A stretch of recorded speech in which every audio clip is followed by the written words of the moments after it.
suiciders to kill innocent life, who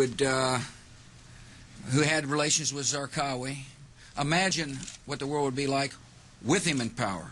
The idea is to try to help change the Middle East. Now look, part of the reason we went into Iraq was the main reason we went into Iraq at the time was we thought he had weapons of mass destruction. It turns out he didn't, but he had the capacity to make weapons of mass destruction. But I also talked about the human suffering in Iraq, and I also talked the need to advance a freedom agenda.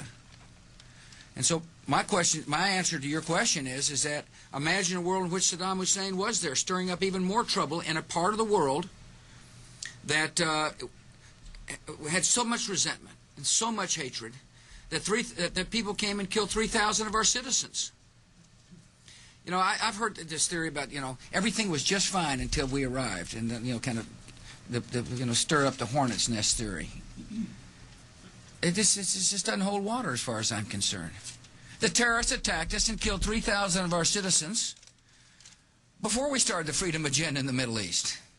What did Iraq have to do with what? The attack on the World Trade Center. Nothing, except for it's part of, and nobody's ever suggested in this administration that Saddam Hussein ordered the attack. Iraq was the lesson of September 11th is take threats before they fully materialize, Ken.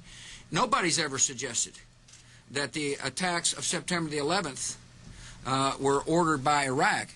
I have suggested, however, that resentment and the lack of hope create the breeding grounds for terrorists who are willing to use suiciders to kill to achieve an objective. I have made that case.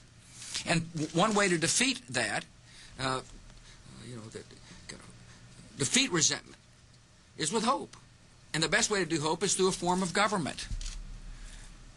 Now, I said going